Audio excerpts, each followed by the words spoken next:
All right, all right, all right. Welcome back to another lovely episode of the HHC podcast. This is episode number 27. I am your host, Jacob Moreno, and I'm here with my wonderful brothers, Juan and Joshua. What's good? What's good? Doing this week? Sup. How y'all doing? How y'all doing? It's all right. I'll be better if I had my jersey on like y'all two, but Yeah, it's all good. yeah. No, yeah. I'm doing a nice different location episode. I'm back with the family this week. I get to see Oh, everybody. We the here for OG Thanksgiving. location. Yes, sir. Yes, sir. I don't get to have the studio today because just a couple technical problems in the booth, but it's all good. It's all good. We still make do. We make do, and I'm excited though. I'm excited for another episode this week. Juan, how are you doing? I'm doing good. Be better if San Antonio Spurs could win a game. For sure. For Hey, sure. we got 4. Oh yeah. We do this podcast every Sunday on at 10 a.m. and we stream to YouTube, to Twitch, and to Twitter. This is a thing that we'll have out live, as we do our things. But then you can, if you can't catch us during our 10 a.m. Scheduled broadcast, then we will have the whole recorded broadcast on Twitter, Twitch, and YouTube right after. With that being said, let's go ahead and get right into the week. It wasn't a pretty week, right? We had an 0-3 week, a loss to the Lakers, to the Clippers, and to the Timberwolves. And then in those scores, we lost to the Lakers 106-114. One of the things that was pretty about us was that DeJounte had another triple-double, 22, 10, and 10. And KJ had a nice scoring of 24 points, 6 rebounds on 9 for 18 shooting. But that didn't really mean much because we really could not stop the guy that is known as Anthony Davis. He was there for the day. We didn't have Jacopoto, and he had 34 points, 6 assists, and 15 rebounds on 14 for 24 shooting. And it just wasn't a pretty night overall for us to not get a win over that Lakers team. And then to move a little bit forward, we had the Spurs play against the Clippers. 106. We lost 106-92. And in that loss, DeJounte almost put up another triple-double on 26, 9, and 12 on 12 for 21 shooting, as he pretty much put the whole team on his back because nobody else shot nearly as well as DeJounte did in prominent minutes. And then on the Clippers side, Paul George led the helm on 34 points on 10 for 24 shooting. Sorry. The thing that I kind of want to note is that Reggie Jackson shot 17 3-pointers, and I'm pretty sure, if I'm not mistaken, that was more 3-pointers than the Spurs had combined. The whole team. Ridiculous. No, I think we shot like around 20, and he had 17, but I think he made more than us. Yes. So to clarify that, we had 22 3-pointers and he had 17 3-pointers. We had made as a team 5 3-pointers, and Reggie Jackson had made 5 3-pointers. Yeah. So in this game, and then today's game, you're not gonna win many games not shooting the 3 ball. Nope. Exactly. So into the final game of the week, this one was probably the most devastating to see. We lost to the Minnesota Timberwolves 90-115. In that loss, you really didn't see much from any of our guys, other than like the likes of Devin Vassell, who had 18 points off the bench on 8 for 14 shooting. And Lonnie had a solid 12 points off the bench as well, but nothing much from our starters, nothing much from anybody else. I will point out Trey Jones did have a solid night on 15 minutes. He had 8 points on 4 for 6 shooting, or 8, 3, and 3 to be more exact with his line. But all that to say that we lost to 25 and 12 from Cat on 9 for 16 shooting and 22 from D'Lo.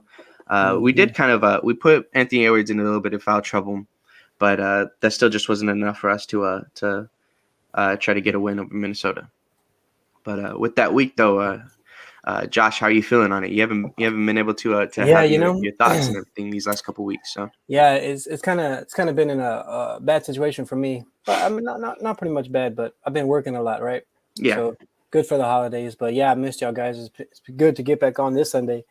But yeah, so I haven't really got to speak my mind on any of these games. I think the last time I was able to speak, on the show with y'all guys, I was talking about, oh shit, we could run off six straight, or we could have this win streak, and then that kind of was a horrible stretch. It's been a horrible stretch since the beginning of the season, but yeah, Jake, right? You're on that Devin Vassell super high, and that guy is going off.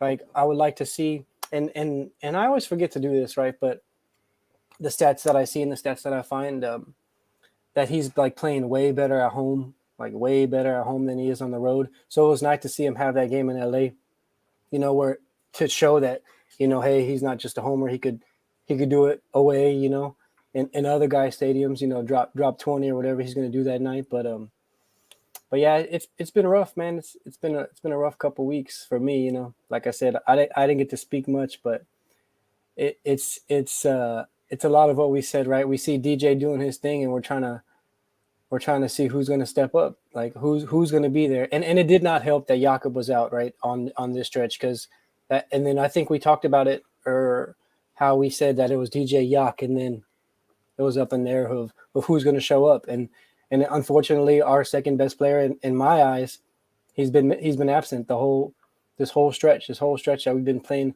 not so good. We have nobody there to protect the rim. Jakob's our biggest dude out there on the floor, and it's showing. That everybody's getting to the paint when they want, and we miss him. We miss him bad, and his passing ability too. He was just a big part that we were missing. That hopefully we have 1, 2, 3, 4, I believe 4 in a row at home. So this home stretch, I think that he could.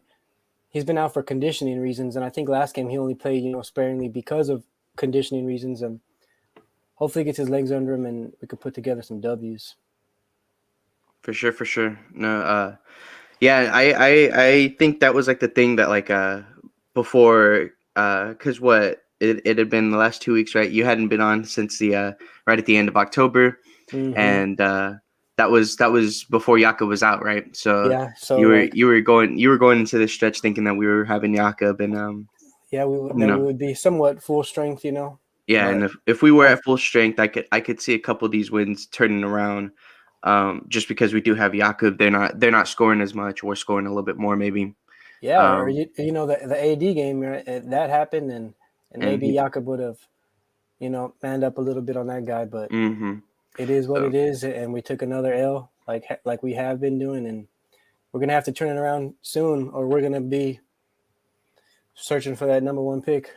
For sure. Juan, how do you feel about the week? I mean, same old. Like what Josh said, without Jakob, those 2 games against the LA teams, we just kind of got bullied and thrown around, which has been happening since he's been out. So nothing different in that aspect.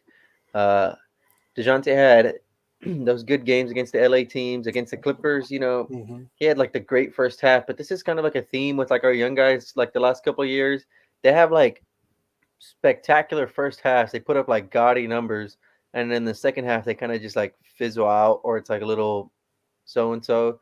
DeJounte, he only scored 6, and the impact just wasn't there.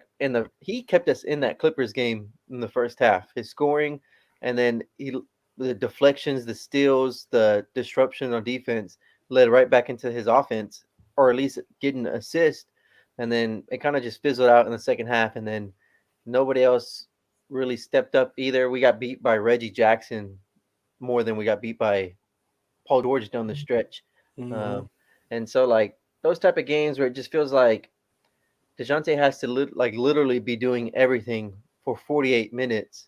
And Pop had alluded to it last week, saying that he wished that DeJounte could play 48 minutes. It's frustrating, because then you go into the Timberwolves game where DeJounte doesn't have a good game at all. You know, he shot 2 for 12 on the night, just kind of just part of the game, not like putting his stamp or like, imposing his will on the game like he usually does. And you could just tell it's like the starting unit looked so flat. We just It's got when DeJounte doesn't go right, we don't go nowhere. yeah, we're like we lost the We're game lost. We're basically. lost. Yeah. We're all lost. Yeah. And so if it wasn't for Devin and Lonnie coming off the bench in the first half against Minnesota, we would have been down 20 or 30 at half. Those guys like brought a spark and both dropped like 10 each in the first half. And then they kind of carried it into the second half. Just that Minnesota game is just like another example of like none of our guys can have off nights as it is. But when DeJounte does, this team is It cooked. shows, right? Yeah. Yeah, there's like you can tell he's like a level above everybody else on the team, and kind of like helps those others, which is it's good like in theory because it's like DeJounte's like a floor general. He's helping those around him when he's going, it's going. But there's also got to be like another step where if his shot's not falling, he can still find ways to impact the game and still keep those around him playing well. But Yeah. maybe like his And offense, and I think that's his next step, right? yeah, You know, because he's not gonna be knocked down every night. He's not gonna shoot 50% like he's been doing every night. So on those especially days, especially when I'm he sorry. relies on the mid range so much. Like Yeah, right. So on those days when he's not feeling it, he needs to get other people involved. He needs to drive and kick, and he needs to do those things. now, but For then I will sure. say this: I've been saying, like in our group chat all week, and to my friends, if Dejounte had like good players around him, he'd be averaging well over 10 assists a game. Like he finds people, he sets people up, and then they just miss the shots.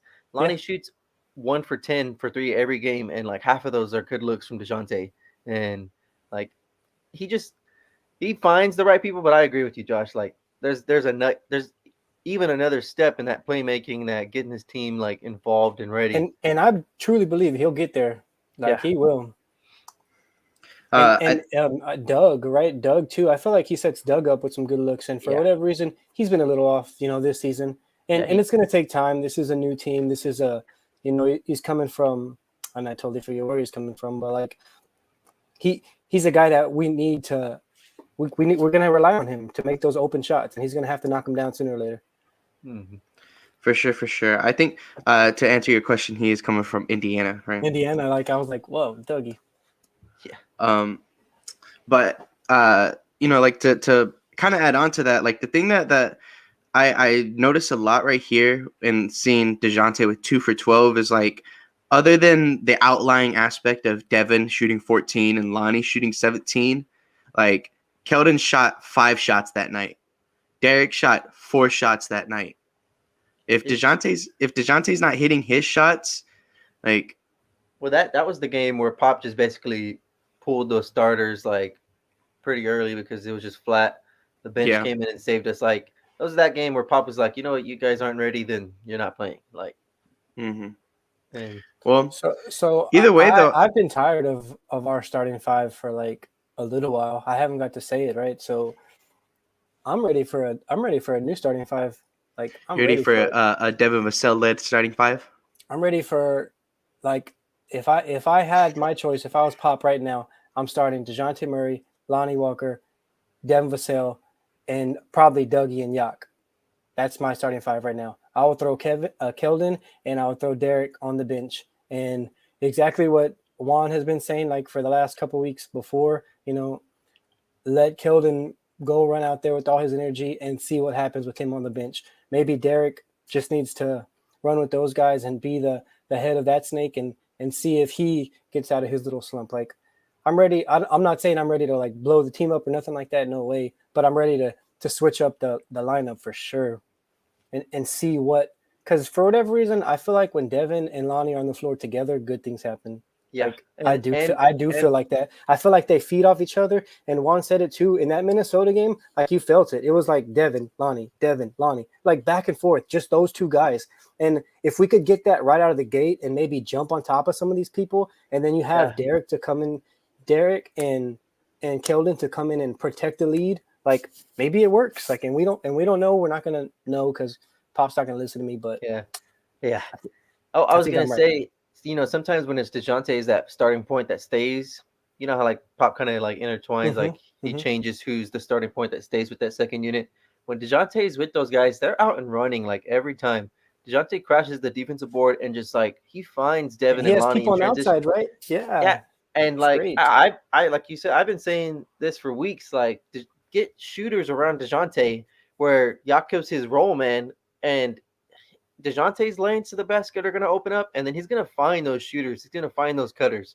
And even when he starts hitting Yak too, because Yak is not, like I said, his passing is improved. So if he dumps it down to Yak and they crash, like, okay, throw it to Devin or throw it to Lonnie, Like I feel like Yak is capable of making that second pass as well. That hockey assist for DJ, and I feel like we could get some good things out of that lineup. I agree. And then on the bench, just bring Primo up. He's already shown enough in those G League highlights. In the G League, I know, right? Yeah, he's already shown enough that just let him be like on that second unit, and if it's with Derek, he can provide space. He can provide secondary playmaking alongside with Keldon. Shooting, right? Yeah, his shooting. Well, he's probably our second or third best shooter on the team. He's taking like walking up, pulling up threes from 30 feet out in the G League right now, and who on our team is doing that? Like I'm sure Doug can. Like he can shoot the lights out, but he's not going to do that on a new team like this, right? But like his Primo next to like Derek and Keldon and whoever they decide to run, Drew or Thaddeus Young, and Kata Bates or Zach Collins when we get him back. I'd like that. And then with Lonnie and Devin starting in the starting lineup, I'd like that. I think the only thing about that is like the two different roles that Primo's playing. When Primo's playing with us, he's getting spotty 10-minute. Sorry, excuse me. When Primo's playing with us, he's getting spotty 10-minute rotational minutes to like be an off-ball player and not really have the ball in his hands. Especially, if he's going to be playing like true minutes and all that kind of stuff, like he's not going to have the ball in his hands because DeJounte and Derek are going to be on the court at all times, right? Like one of the two. And so you're not getting moments where Primo is the ball handler that's running the offense like he is in Austin right now, And then that's what we're building him up to be. That's what they're playing him right now. They're playing him like he is the point guard of that team, getting his full 30 minutes and, doing what he's got to do to start coming over here and be able to do that, and then even then, with you too, but remember we talked about this before, and I think we talked about this, on the show with you guys. Like, whenever you're in the G League and you got it, you just kind of separate yourself, and then you need the NBA minutes to get NBA ready. Like that's the only way you're going to get NBA ready. So, I don't know for sure, but maybe those 10 to 15 minutes are more beneficial than him just going to the G League and putting up 30, and just kind of just outplaying those guys. Here's what I was going to say. And like to preface this, I am not like so down and blame everything on Bryn Forbes like most of Spurs Twitter is. Oh, yeah. Like I get it. Like he's not a plus defensively, but he's the only other person besides Doug that's going to shoot the ball on our team. He's a guy who shot 45% for their Milwaukee team. So it's like maybe it's the guys around him that are struggling as well. But I was gonna say to Jake's like Bryn Forbes like 20 minutes in that Minnesota game. If Primo was playing those 20 minutes, like how many times does Bryn catch the ball? He doesn't get a shot, and then we run a pick and roll with Bryn as the ball handler. Why not just let that be Primo? Well, yeah, I mean, like I get your point to that, but that's the only time this season that Bryn has played 20 minutes. Bryn has been up and down in the rotational minutes. Like I honestly I don't understand why he got but like I don't understand why would we want to play Primo 20 minutes one night, like just because the entire team's. No, I'm saying those would be his opportunities to finally play and show like exactly like the Minnesota game. But it's not gonna he's not gonna have a consistent anything if he's going from 20 minutes one night to 0 minutes the next night to 2 minutes one night. That's not gonna do anything. I'm not saying to bring him up to the NBA just to sit him as the 13th man. I'm saying to put him over Trey and put him over Bryn. Let him play. Yes, I'm not saying to just let him sit and not play a night and then play 20 minutes. I'm not. I get that. That's That's just you'd rather play in the G League if that's the plan. But I'm We saying don't want that to be the plan. yeah, like we're already a 4-20 team right now. Like play Primo, play your rookie and let him grow at the NBA level. Chris, you just got in. We were just talking about Primo. We just talking about how the week has been going. So we'll let you get your thoughts on the week, and then you can go ahead and join into the conversation on our stuff. Right, hey, but I did suggest what we were talking about, Chris.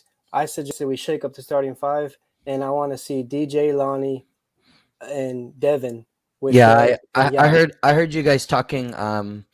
Okay. And we've kind of talked about that too, right? About moving KJ and Derek to the bench. Well, I just have a question to kind of keep the conversation going. Is like we had talked at the beginning of the year about how this felt like we were now is the time to see Trey Jones as like that second point guard, especially when it looked like San Antonio was committing to starting Derek White, and whereas we had always had him as our second point guard. Or I say we, but I mean like that's something that we've talked about before. So I don't know, like you guys are talking about Primo. It's like, are you guys cool with?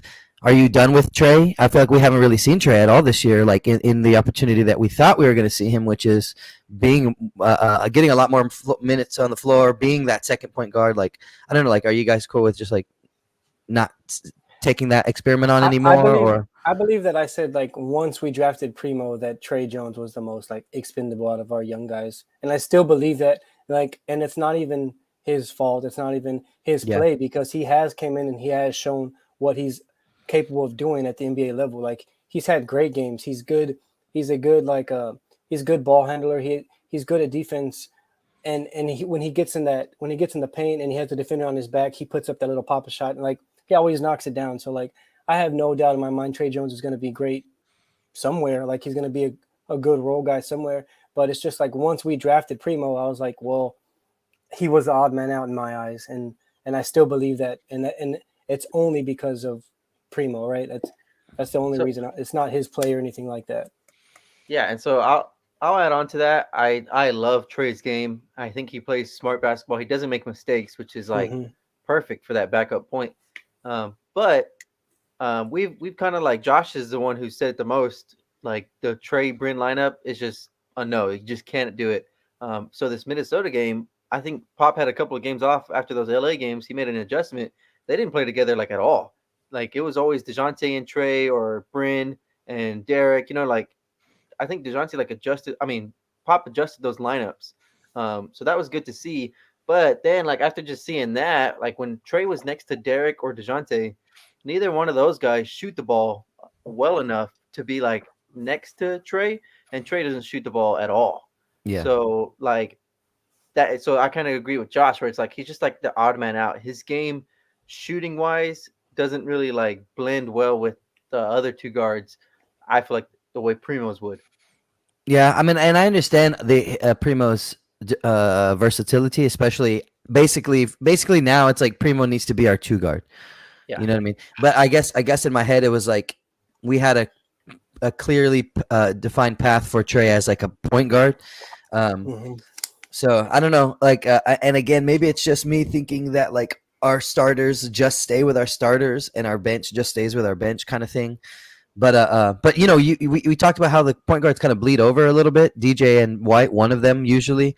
It's like, can we find minutes where they're both resting and Trey is the primary point guard? You know what I'm saying? Because I wouldn't want to give that to Primo just yet. If I'm speaking, Well, I feel like you can, and Pop has done it before with a guy. And I'm not saying Primo's no Tony, but we've seen where, and it's not like he's handing over the starting lineup to him, but like he did to Tony. And I know Tony had greats around him, but if you give Primo the opportunity to run the bench unit, I feel like that's a little bit less pressure, and you just got to go in there, play your couple minutes, and.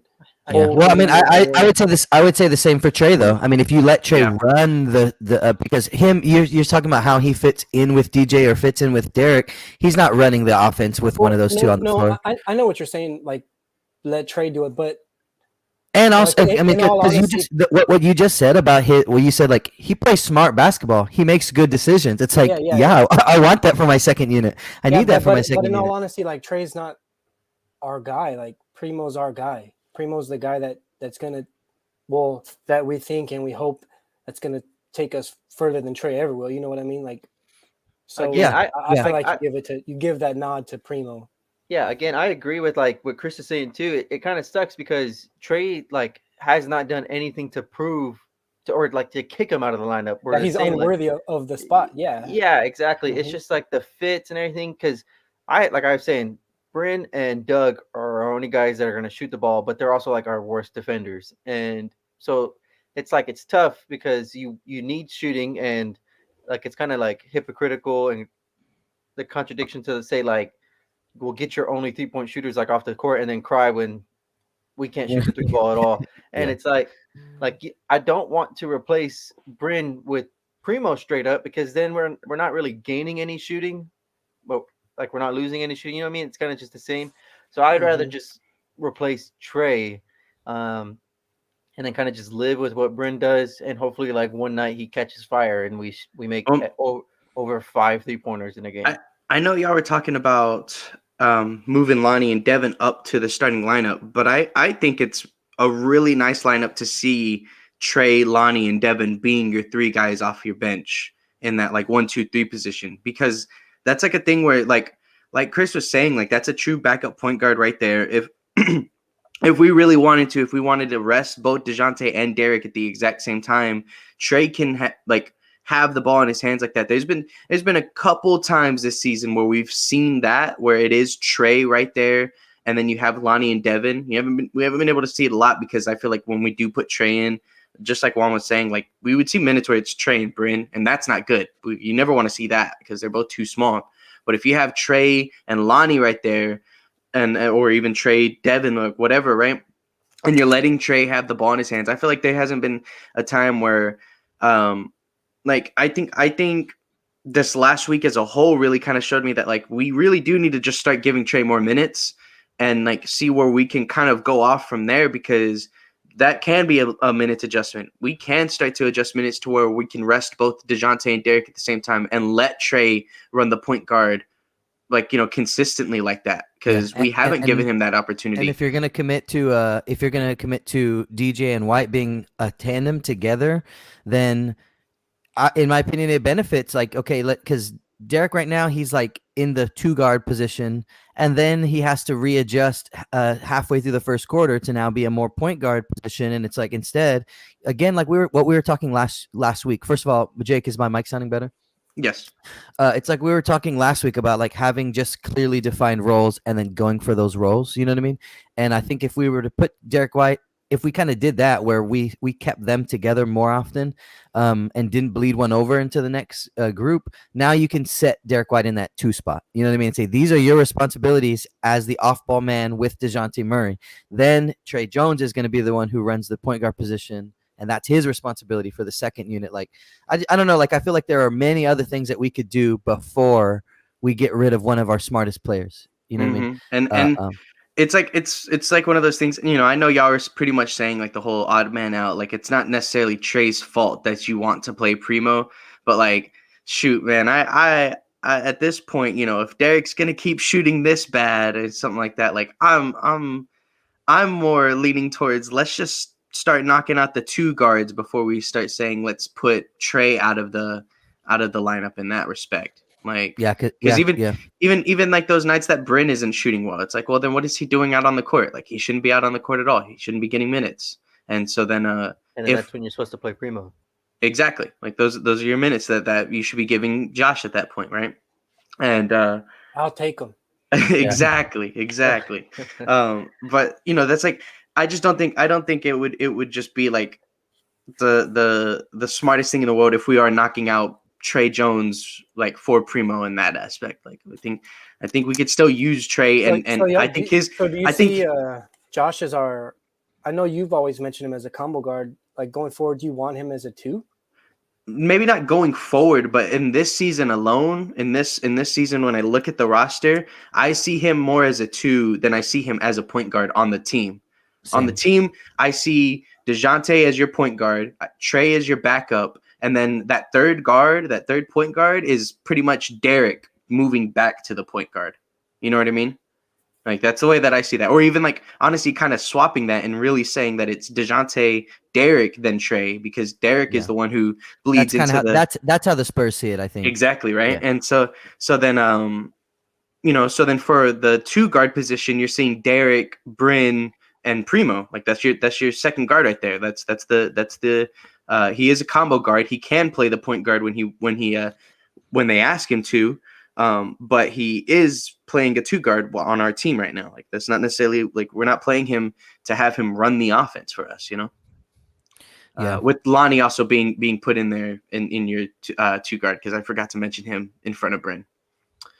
And so I think that Trey kind of like we can still use Trey and make him look even better than what he is right now, because we're not even really putting him in positions that are like Well, very. That's what I was saying. His game doesn't necessarily translate perfectly with those around him, Mhm. because sometimes he's on the court with like the shooter that spaces next to him is Bryn Forbes, and he's just the same height and size as him. You know what I mean? Tiny little guy. And then And- if it's not Bryn, it's the other ball handlers that you probably would want the ball in their hands anyways, because I don't know, at this point, Trey and Derek, I don't know. But like if DeJounte's on the court with him, why would you want DeJounte just sitting in the corner while, like letting Trey do it? But then when Trey sits in the corner, he doesn't shoot the ball. Like, yeah, I agree. But Like Trey makes those movements. Trey runs in the offense. Like there's a thing that you'll see with Trey that like, because he knows he doesn't shoot the ball, you see him make his cuts. You see him running around and keeping defenders from just standing around while he's on the floor and not having the ball in his hand. And they found them for a good baseline cut this week. Mhm. I think Gabi, there was right? a play that didn't even get counted because there was a foul or something where he made a good cut and found himself an open look as well. I know you guys have probably already talked about this, but like Jake had asked me like just my overall thoughts for the week. This was the first week where I've been trying to be very supportive and patient and everything like that with Derek White, and this was the first time where I was just like, man, okay, like in the guts of a game or in the flow of a game, this would be a moment where I would be like, okay, Derek, I'm gonna go with somebody else right now, like just because Go it's just sit like down. just because like the mistakes that we're seeing are just the same again and again and again. Like we talked a lot last week about running off of a screen and then giving it to your man who then runs right back into the defense. Yeah. Right. So somebody, I think it was Tom Petrini had shared somebody else had shared a video and it said like, what is DJ doing here? And it was like DeJounte Murray takes a screen to the right, dumps the ball back to the top of the key for Derek White. And then he kind of just stands on the baseline a little bit and it does get muddy, but literally like he throws the ball. And before his player who jumps to defend the pass even lands, Derek White's already like headed back his way. You know what I mean? Like right back into him. And so like everybody was like talking about how DeJounte needed to move and blah, blah, blah. And I was like, the other guy who he gave the ball to at the top of the key, there's a whole weak side defense on the left, and he takes it immediately right back into the right side, like immediately right back in. So like I don't know, man. Derek's been it's been rough. It's been rough for him. So I mean, He had one solid night, I believe, against the Clippers that I didn't mention in the recap. He did have a solid shooting night at least, right? And he was making good plays, like heady plays throughout the game. I think the natural progression that I've seen from Derek this season, it's been very slow, but I've slowly seen him at least gain a little bit more confidence in that jumper, just a bit, to where like we saw that Clippers night, and like hopefully we want to see more of those into the next coming weeks. Yeah, like and I just want to see better shooting from him, because I think once we can start seeing better shooting from Derek, his whole offensive game is just going to start to open up again. It's just going to come back to him at that point. Like, yeah, and it was tough because like we were coming towards the end of that game, and I even tweeted about it. I said Derek White is in about as much rhythm as he's had all year, which is not like the biggest compliment, but it's just at least he felt a little bit sense of some comfortability out there. And so we're coming down to crunch time, and it was like, okay, he's in as much rhythm as he's been in. DeJounte Murray is on the bench, and he needs to be able to stabilize this offense and keep us moving forward. And it did not happen. He didn't make good plays as the point guard, and he didn't make his own shots when he was getting them. And then the lead gets ballooned back up to like multiple times throughout that Clipper game, it was like we couldn't get over the hump, right? We would finally cut it down, it would get back up, we'd cut it down. So this was again just one of those moments, but it happened like somewhere where you have a decent amount of time in the fourth quarter to make a run and make things happen, and instead it didn't. So like that was the one where I was like, man, like you can't rely on him right now, you know what I mean? And this was the prime example of like getting rhythm in the first quarter is one thing, but like, okay, we need you right now. You know what I mean? Like this is an opportunity. We're not out of the game yet. And that was the most disappointed that I've been in Derek White would be like this week. For sure. Yep. And that's why he needs to move to the second unit. Yeah, I think moving Derek to the second unit, in my head at the moment with the roster that we have, moving Derek to the second unit doesn't really do much for the second unit, I guess. Like if we're putting Lonnie there instead of Derek, I still want to see. I don't want to do one or the other. Like I do not want Lonnie to start and then still have KJ, Doug, and Yak. Like that's what I don't want. If we're gonna make that change, I want Lonnie and Devin to come together. Mm-hmm. And Keldon to go to the second unit. That's like in a perfect world. That's exactly what I would do. Mm-hmm. And let Lonnie, DJ, and Devin run. And I know that kind of like I kind of puts Yak in a tough position because he's not like a runner. You know what I mean? He's not sprinting back and forth and back and forth. I mean, I'm not saying that he can't do it, but I still would love to see that lineup. I mean, that's why everybody was hoping for our team anyway, and we talked about all summer playing with pace and playing fast. So I mean, Yak's got to be up for it, you know. Well, the biggest concern that I have with that is one, I don't think the Spurs are necessarily going to give him more minutes, more opportunity than he did this last week. But like if let's just say Trey does continue this play, we want to try to play Trey a little bit more minutes. I know you and Juan were literally just saying that like y'all don't think Trey.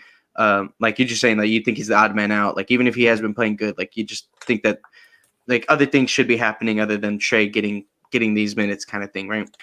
And I get that, but Trey's been playing good. He hasn't been playing bad enough for the team to be able to say like all right, we're just gonna knock Trey out of the rotation. If you move Derek and KJ to the bench, you're having Trey, Derek, and KJ on your bench unit, and that's no spacing because Derek can't shoot. So well, and that's what Juan's saying, that he just does not fit. Okay, so as good as Trey is playing, he's not a shooter, and that's something that we need. And if Primo is that shooter, then why not play what we need? We swap Derek with Bryn. I mean, we swap Trey with Bryn then, okay? Because right now, we don't see Primo getting those minutes. So we're swapping Trey with Bryn in that case, right? Even then, if if Derek's still not shooting the ball that well, like that's not a very.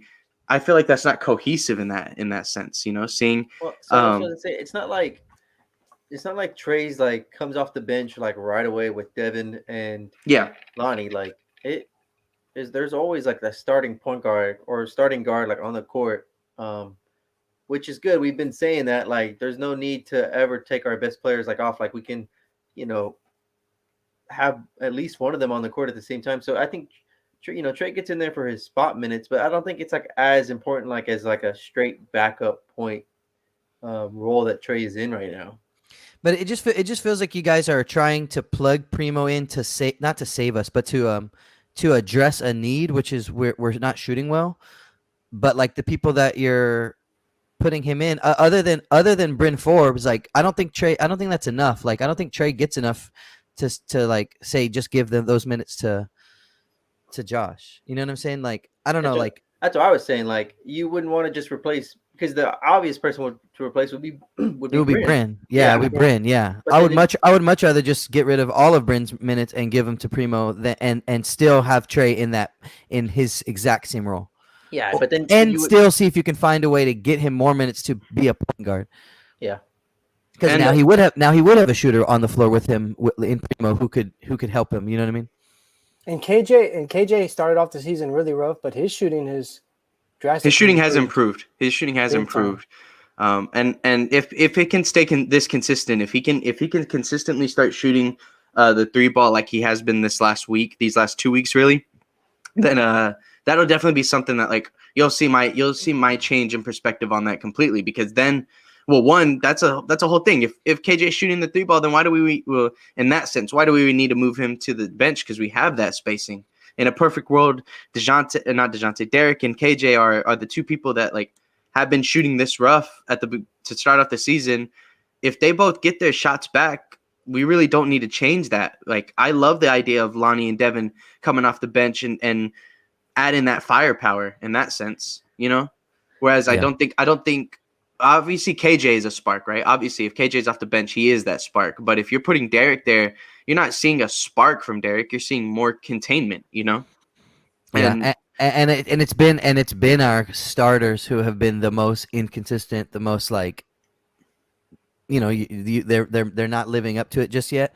So that's another reason why it's like when I think about adding Primo, it's like Primo is here to fix the issues of the starters, but we're gonna do it by giving up minutes from the backups, if that makes sense. Like, so it's like, in my opinion, I'm like, how do we fix our problems if the people that are not shooting well are the ones he's not replacing them?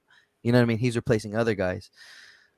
Which I think kind of ties back to what me and Josh were saying, where you put Devin and Lonnie space the floor in the starting unit, and then you have Primo on the second unit with Derek and Keldon and Thaddeus Young. Yeah.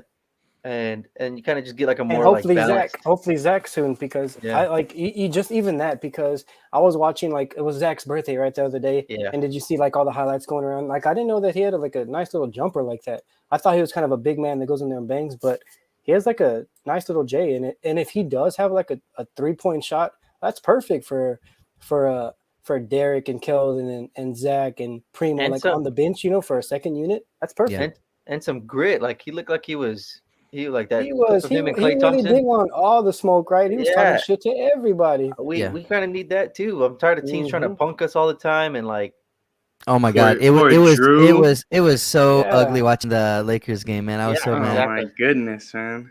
Drew- And the refs, like, they let all of that chippiness go all game, every elbow, everything, and then they stop it when it comes to that guy putting his hands right in Drew's face. I was like, What? like, And then exactly. Like, all game, it's going around. They're throwing Drew all over the court, and he responds because he gets hit in the head, and all the Lakers people get in his face, and they called the tech on Drew. yeah, And it was rough.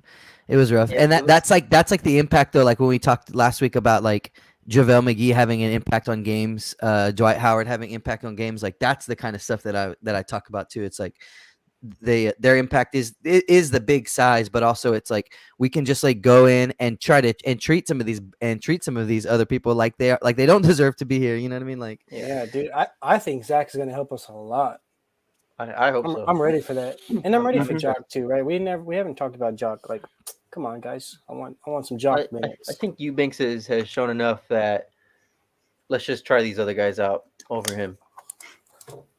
yeah. I mean, in terms of being a starter or playing heavy minutes, yeah. I mean, well, Drew got forced, right? He's Shout done. out to- He's shout out to done. Drew. He did. Yeah, a he's good done run. everything. He's done everything that he's been asked to do. Yes, he Um, has.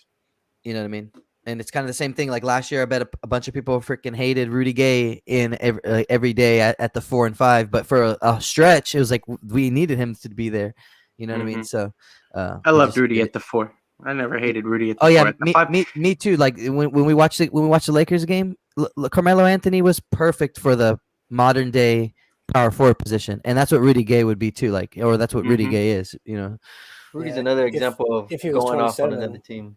Well, yeah, I mean, yeah, obviously, if Rudy was younger, he would be perfect, I guess. But he still is, like, his physically and everything like that. And plus, like, nobody's running their offense out of the power forward position nowadays, anyway. So I still think that he's like, his career is extended because of how the 4 position is right now. Like, he could just stay Exactly. doing that thing. I'm glad you brought up Rudy, because I wanted to bring this up this week. I kind of touched on it a little bit.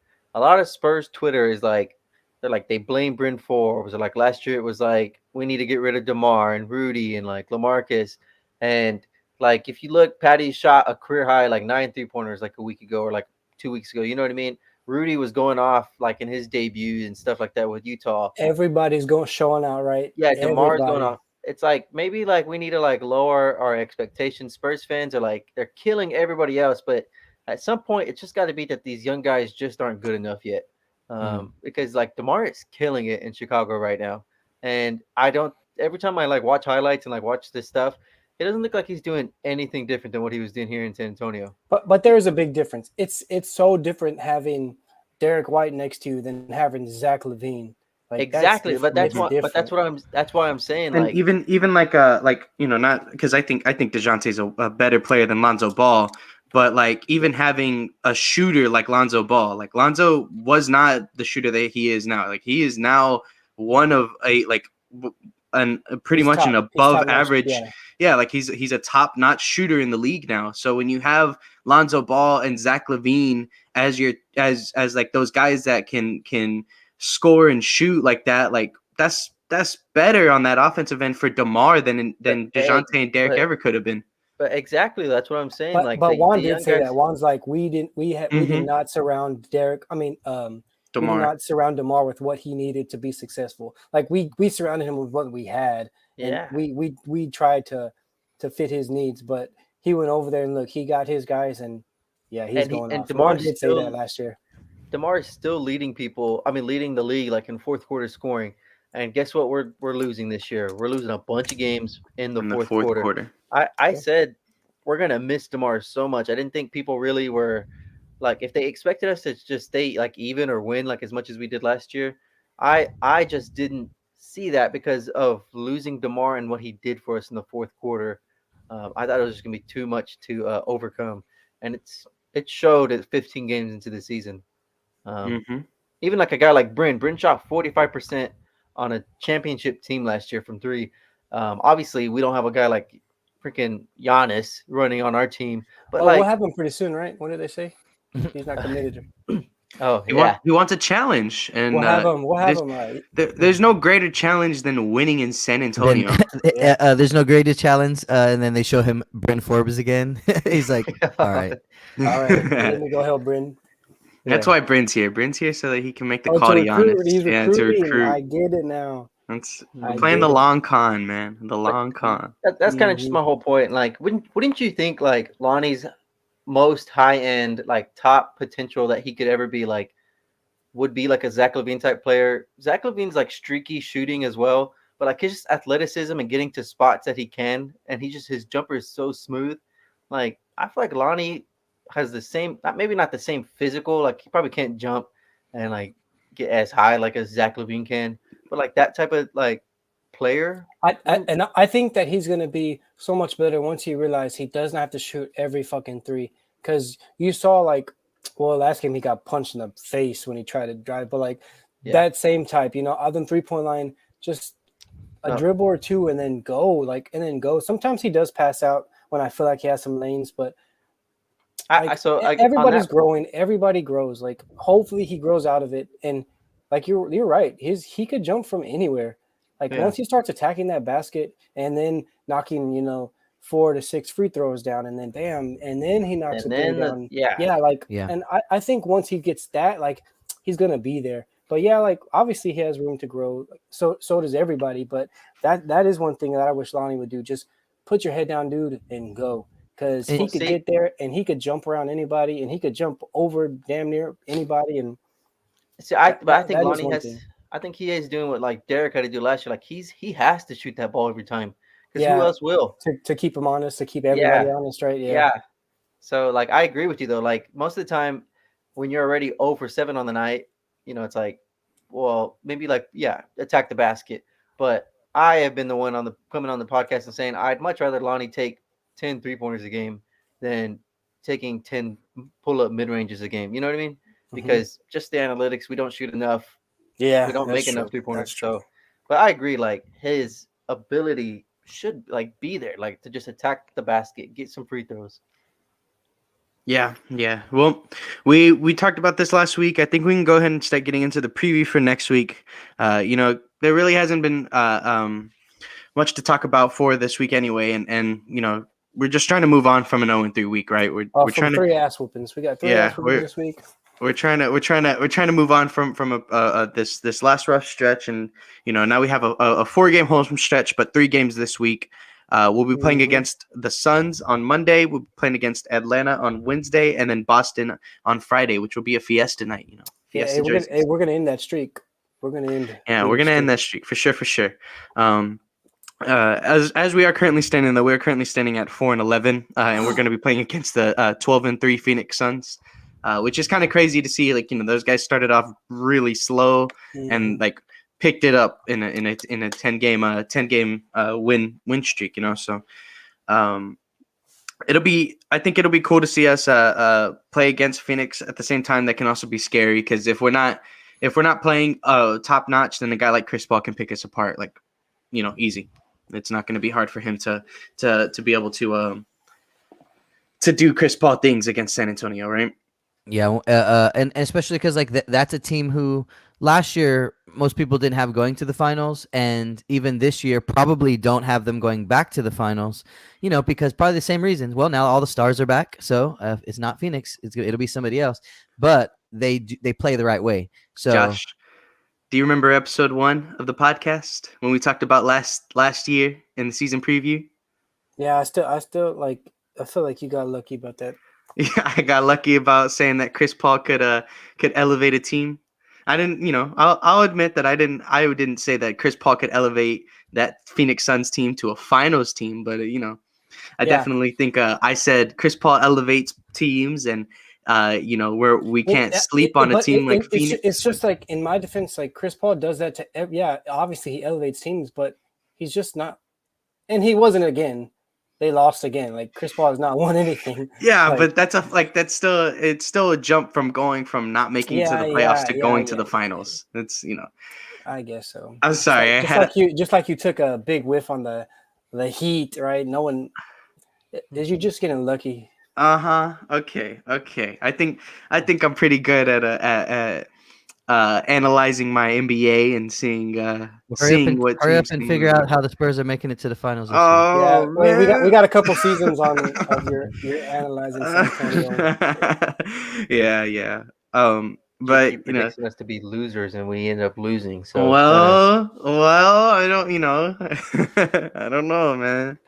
I don't know, but yeah, just like how Chris was saying it, like it's gonna be a solid Phoenix team that we're gonna be going against. It's you can never really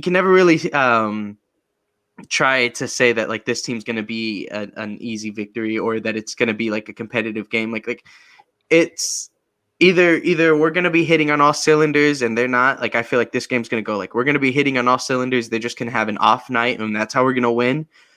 Or we're kind of gonna get picked apart by them. Like there's just gonna be like their game that where they're hitting everything and we're not gonna be able to do much because we're just not things just aren't gonna be going our way.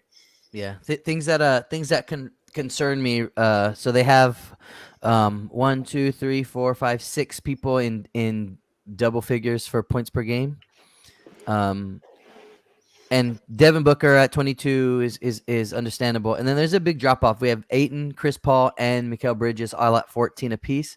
But then at 10 a game, you have Frank Kaminsky and JaVale McGee, both. So again, like still finding value out of their bigs, which is concerning. Although we did get Yak back, thank God. Mm-hmm. So that's gonna be a help. And I did see on their IR. Wait, didn't we just have somebody go in health and safety protocols again? that was us? Amari Cooper. Oh yeah, Yeah, yeah. I just saw like a COVID thing, and I was like, wait, who the Yeah, hell it was is. it? It is Cooper. Yeah. I did see. Speaking of the like IR, I It's did see. Amari Cooper. I did see that Kaminsky it was out for today's game. I think they have a game today. He's been playing well from what I've been like seeing the highlights, Frank like the off the Tank. bench. Frank the Tank. Which Yeah. is another example. Like, yeah, he's 28 now. Like, yeah, he might not be like an every night guy, but like we can't give up on our young guys just because they're not, superstars right away. Like you're gonna get guys like Frank Kaminsky. That's all of the Spurs. Like you've talked about it. Spurs Twitter is ridiculous. They Yeah. think everybody should be all stars right now, and I'm like, what the hell's wrong with y'all fools? Yeah.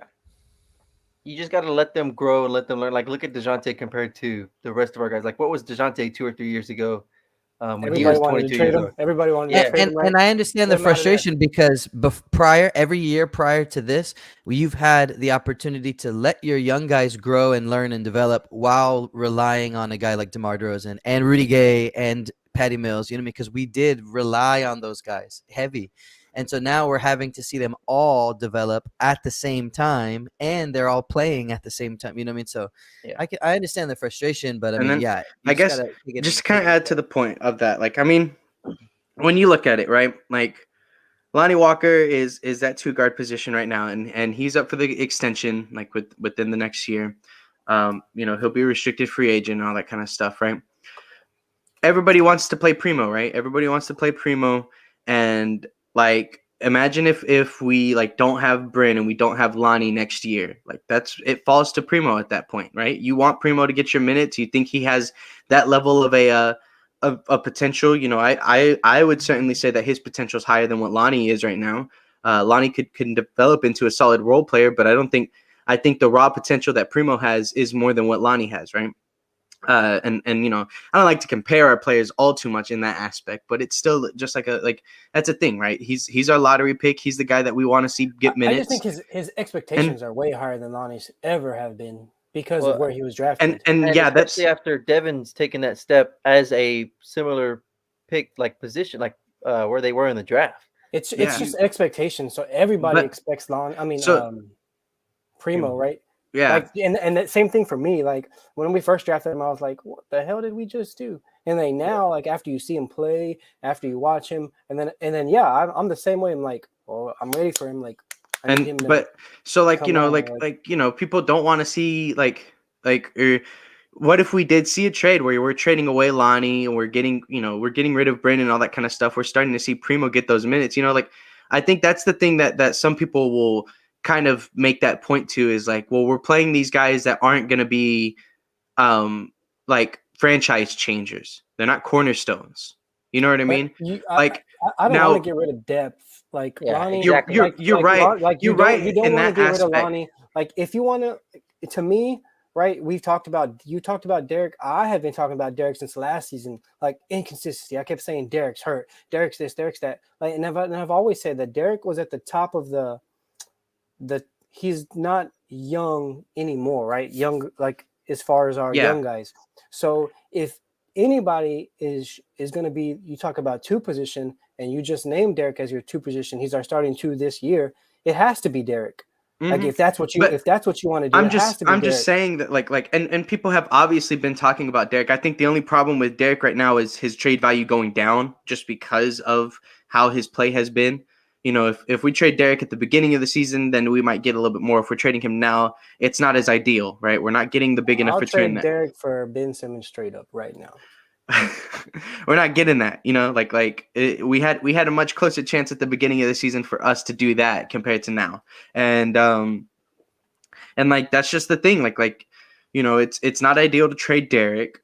Bryn, you know, is on a minimum, so if anything, we're just cutting Bryn. It goes to Lonnie, right? Like you want Primo to get minutes, you're trading Lonnie, right? And that's like the point that I'm saying is that like literally the gist of what people are getting at is that like well you want to have you're not necessarily trying to find fit anymore. Like we're not trying to find fit. We're not trying to find needs for this team. We're just trying to find talent. And people think Lonnie is not that talent anymore. They don't think that he's got it anymore, that he is as good as what we wanted him to be. So But now you have to play a guy like Primo because you think exactly that he does have that. You're already giving up on a guy that's 22 years old. Yeah, exactly. Like we can't own. That's what we cannot do. And- we can't afford to do that. We can't afford to get rid of this guy because who's to say? Yeah, and two, he's not the guy now. We could sign him. You're right. He's up for his deal. He hasn't played up to what we thought he was going to be. So say we get him on a smaller contract than what we were going to give him. You're saying and then he pans out. Like you're saying we would hate for that to happen somewhere else. Like Charlotte gave up on Frank Kaminsky. I don't remember what pick he was, right? Like He's people a top 10 pick. right, a top 10 pick in the lottery, and like he didn't become a superstar in Charlotte. He's not a superstar in Phoenix. He's just a solid role player. Like But I don't think, exactly, you but need I don't depth think to win Charlotte. championships. Well, yeah, but if Charlotte didn't Primo pans lose out, much by just letting Frank Kaminsky walk. Like they just moved on from but him and Charlotte- started using. but Charlotte I hasn't- think that's a bad position, a bad comparison because Charlotte is not a top organization. We Yeah, are exactly. like we Charlotte are. hasn't won anything ever. So you don't really. But look you at the don't- you position don't- you don't Charlotte's go in look- right now. But that's just because they suck for so long and they finally hit on draft picks. Finally, after having Yeah. X amount of They draft picks, in they the hit top on draft 10. picks, made a couple moves. Now they have Gordon Hayward on their team with a guy like Terry Rozier because they traded away their franchise star. They made a couple moves that have like slowly put They them made a into a couple moves. position. Slowly 15 years of sucking. It's not slowly. No, dog. I'm saying that like from Kemba Walker, from the Kemba Walker era, right? They moved Kemba Walker, they let him go to the Celtics and got a solid return out of it, and then have like from there have made a couple different moves that have like slowly added young and I do players like think- Miles Bridges. Obviously, like you're right in the sense of like, well, they sucked so bad that they got LaMelo Ball, and it's like, yeah, like every like- year they. but like they've had a guy like how many Miles top 10 Bridges picks was did they not have? Miles Bridges was not like that. Like he's not a top 5 pick in the draft. He's in the middle of the pack, just like his brother, right? If I'm not mistaken. So, But like if the Spurs gave away DeMar DeRozan, got some decent return, we bottom out this year. We get a player like LaMelo Ball, and are we right back to where you know what I mean? Like, are we like right we're back in the where- position where we're kind of in the position that Charlotte's in that sense. What is No, Charlotte's we got- record right now? I'd say we're way better because we have so many other pieces that we're not having to pay a guy like Gordon Hayward $40 million a year. Mhm. Like you have the ability to just fill your roster out with depth because these are the guys you're growing like in house. But I'll say this because we were trying to talk about the week looking forward. I'll say this real quick before we move back to that. You were talking about like we would have to get rid of Lonnie just to get Primo like into a spot. I feel like there are so many different avenues to move people around. You could just put Derek into the backup point and like have like Lonnie and Josh as your twos. And it's like you don't have to just move on from Lonnie just because you got Primo. And Primo could be a point guard. Like Primo does not have to just be a two. Like that's the flexibility that Primo gives us, that we're not having to make these decisions and just cut ties with these people. If we sign Lonnie to like a 4-year, even like a 3-year, 4-year thing, and like until he's like 25, he's gonna like look so much better like years down the line than he does right now. He's still just like a little kid, just like Yeah, in his performance is almost helping us as an organization because you probably can sign him for a better deal. yeah. And Yeah, because that would have put us in and we talked about it too, right? That would have put us in a hole. Say Lonnie performed, say he's been outstanding this year, and then we have to pay him big money. Like it's gonna let hurt him us. walk. Yeah. Yeah, then you're gonna let him walk, and he's gonna go to somewhere like, God forbid, he goes to LA Charlotte. and they win a Charlotte. championship. Oh yeah, like even if he goes to Charlotte, like, and you just have somebody throwing him lobs on the back, and like that would suck. I would hate Yeah, it. I would. Yeah. And so I think we'd be much better served to just sign all of our guys now, keep extending them like to these deals, because nobody's gonna on this team's gonna like cripple us with these contracts. And like, so say we get a top 5 pick this year. Oh, then DJ, right? DJ is a good example, right? We got Yeah. him cheap, and the guy he's outperformed. To me, he's outperformed Yeah. what he's worth by a mile. So say we get a top 5 pick this year, and then like Primo takes a step like Devin did, and we all want Devin to start, and your starting lineup is DJ, Primo, Devin, some top 5 pick at the 4, and then Jakob, and then you have Derek, Lonnie, Keldon, because they're all on manageable contracts. Like we'll have the depth to compete for a couple of years just off of that alone. To your point though, like what you were saying about like about not wanting to give up on these guys just yet, right? I think last year, you're saying how the flip side of that is people were ready to give up on guys like DeMar and whatever. It's like I think that they wanted to get to this point faster. You know what I mean? Yeah. It's like I want to get to the point where we're showing how bad or good we're going to be, and then we can move on to whatever the next phase is going to be, like you said. So I mean, I think like I hate to defend those people just because it felt like a lot of the time they were praying for losses last year, and Jacob, I'm not praying for losses. not Um, praying for You don't losses, pray for losses. but You just pray that you're right. And I that need to just see. involves losses. I need to see the results. And at the moment, the results haven't been, or they have been what I've expected, which is we're losing, we're young. But like Chris was saying, like I think as a whole right now, like I'm personally for me this year, I'm trying to figure out how I can value these players on this team. And at the moment, a lot of these guys' value has gone down because they don't have a DeMar on their team anymore. They have to make that next step. But it's like But it's then, like it's a combination of the two things because like we got rid of those guys. You got to get rid of those guys but you can't have the same you can't have the same short leash. Like the whole reason of having a short Yeah. leash for those guys was get them out of the way so we can see our youth. Well, now that we're here, we can see our youth. You got to have a longer leash and you got to just be willing to sit through some of these things. yeah, for sure. And I mean, And you could like tell a lot of the people are only not. They're like, oh, Yeah. we need somebody else. Yeah, the Yeah, same. no. I bet the same people who wanted DeMar gone and them now they're like, well, okay, so if we get rid of Derek and we get rid of Lonnie, that would free up a spot for this, and it's like, Yeah. it doesn't I always saw- work like that. I had saw a trade. It was like a projected trade for like Thaddeus Young and Keldon Johnson for Sabonis from the Pacers. And I was just kind of like thrown back, like all the people saying, like, please do this now. Like, we need this.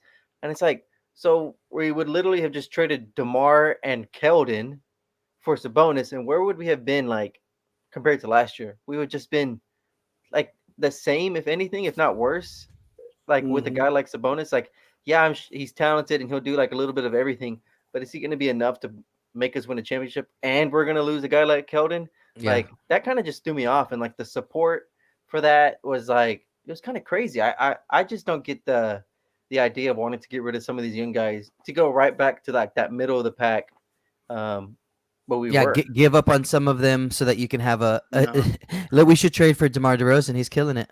Yeah, exactly. Yeah, no. What I think, and you know, we're talking about like potential trades and everything like that.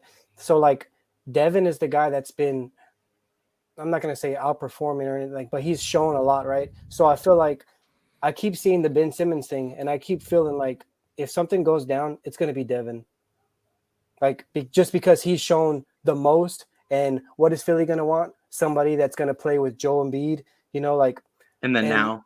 Yeah, like now because Joel Embiid is ready to win, right? And I think he's tired of Ben Simmons, and he could say, you know, he's our brother or whatever. He could say whatever he wants to say, but you know that he wants to win a ring, and Philly's gonna want people that are gonna help him win a ring, and I don't know if San Antonio's in any talks or whatever, but I'm just saying like if it's gonna take somebody like Devin, like right now, it would take somebody like Devin, and then we're gonna be stuck with Ben.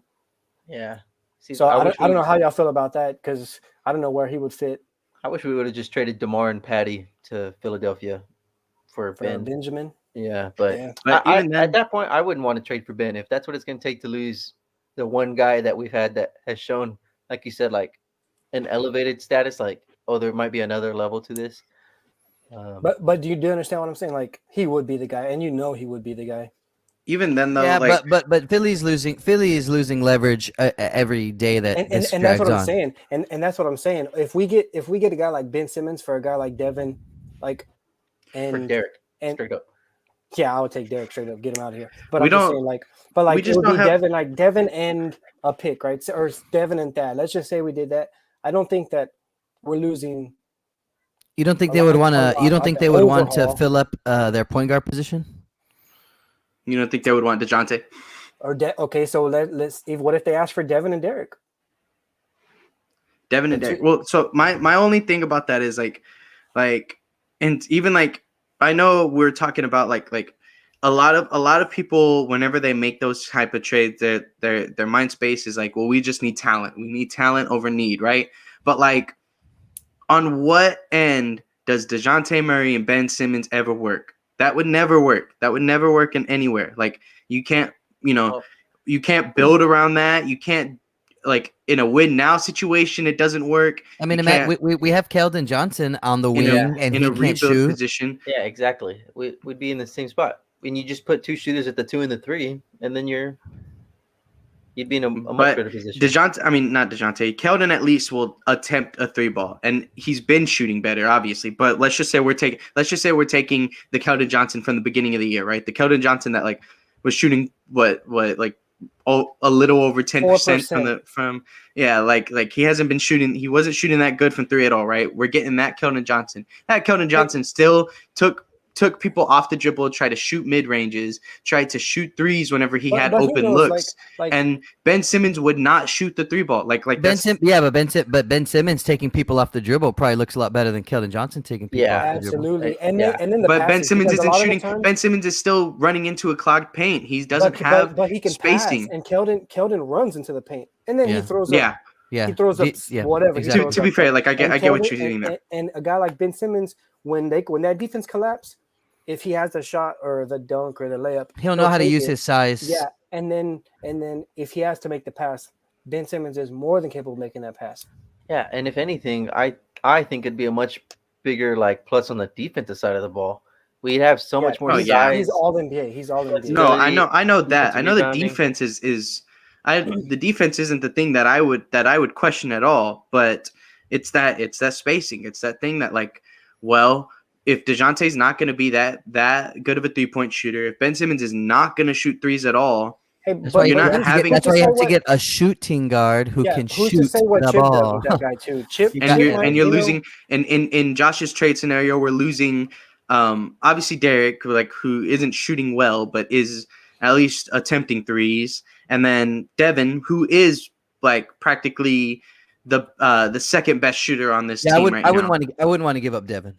I wouldn't. And, I was just arguing the merits of having a guy like Ben what it's gonna Simmons on the team. Yeah, I think it would work. It could work. I mean, I don't think it would. That's my thing. I mean, if we can again like in an era where Carmelo Anthony can still be a viable player because of the power forward position and what that means, and I know that Carmelo Anthony shoots the outside shot way better than Ben Simmons. But just the idea of like what that size is like and what the duties are from the power forward position, Ben Simmons can have success there, and it doesn't have to be the Ben Simmons show. Hey, and then we could trade Thad for a shooting guard, and then Zach Collins will come fill Thad's role. Case closed. Case closed.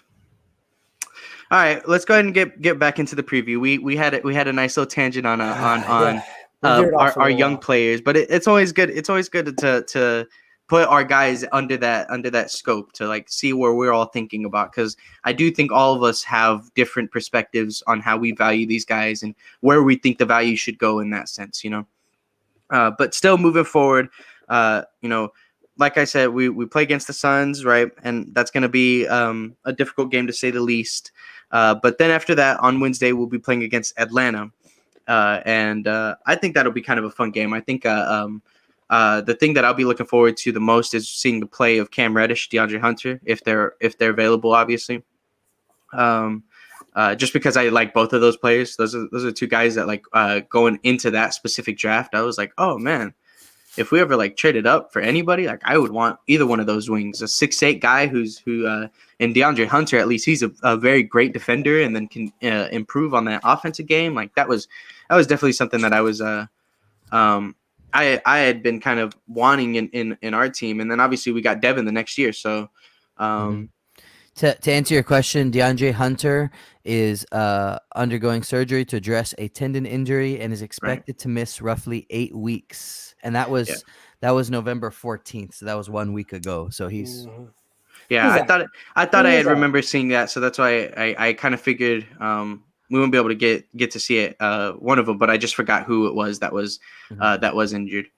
But either way, still that Atlanta team's young. They're fun to watch. Other than Trae Young, I still don't like Trae Young. Never liked Trae Young, but he plays that villain role very well. I will say that.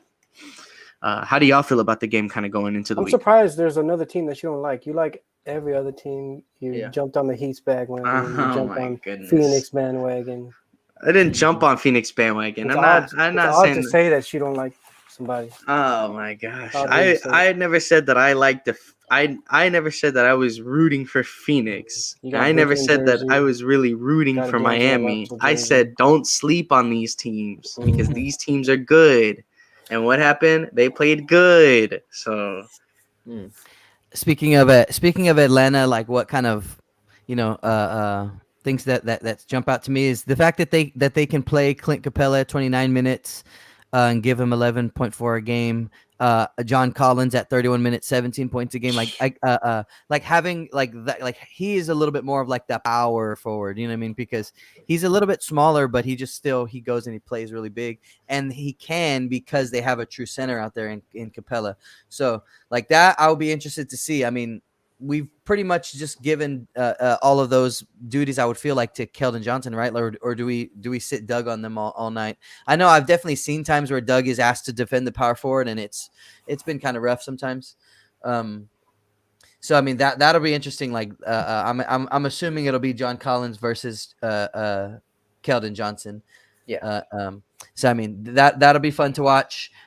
You know more, like you've seen more of like Cam Reddish than I have. He's been playing good this year. He's been playing pretty good.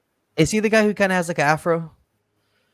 Yeah, I guess ish. I don't know. He might be rocking no. he might be rocking the No, I'm thinking of a different guy that they have who has that same kind of hair. Not now that I'm seeing him, it's a different guy. Are you thinking more of DeLon Wright maybe?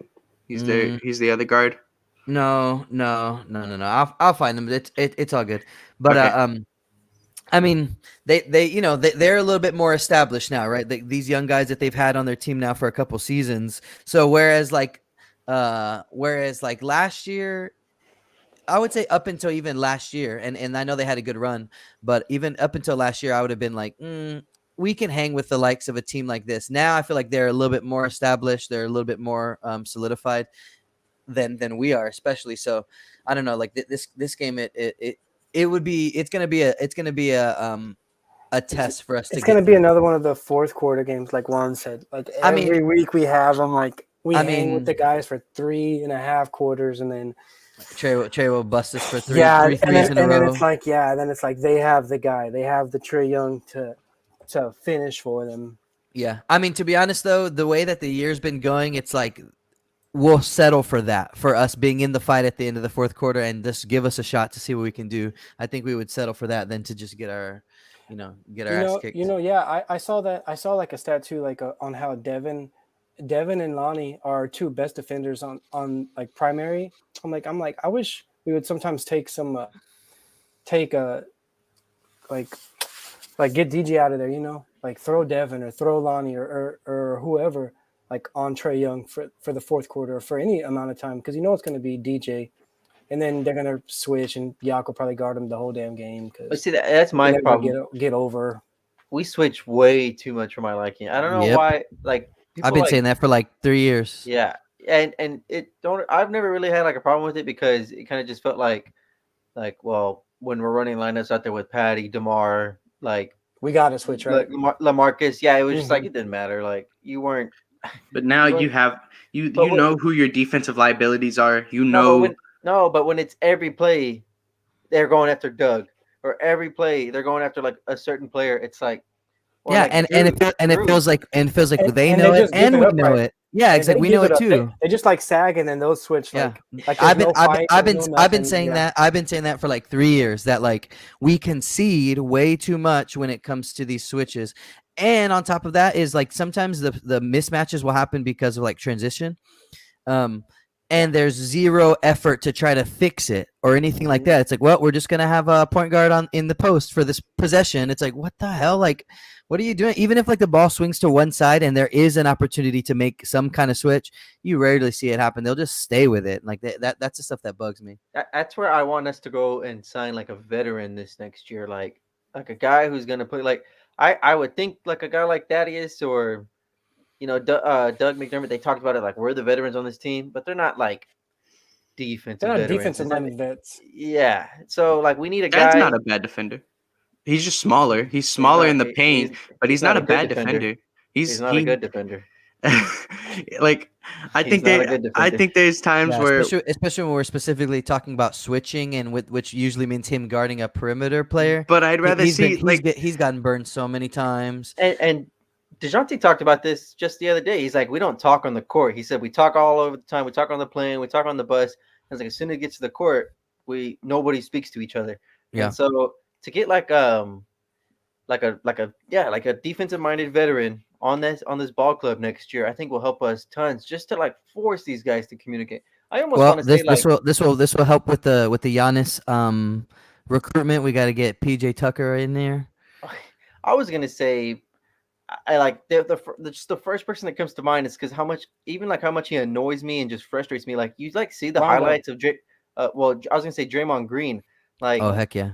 he's like always telling people what to do, and like after every timeout, after every play, he's over like, over the last couple years, like I have come from I a hated him at Draymond first, Green and I love Draymond Green hater. now, I dude. hated Draymond Green from I'm the same 2015. way. It was always like because my biggest issue was like he's not an all-star. He is not an all-star caliber player. Like no, like you cannot tell me that it is Steph Curry, Klay Thompson, Draymond Green is 3 all-star players. But like now He's smart. he's so smart. Like he's such an anchor to everything that like yeah, like if we had a guy like Draymond Green, if we had Draymond Green, like that is something that I value a lot now because it's like he does everything except for Remember I and told you even when they were I winning wanted him when we talked championships, he about was trading for the hitting number one shots, pick. right? When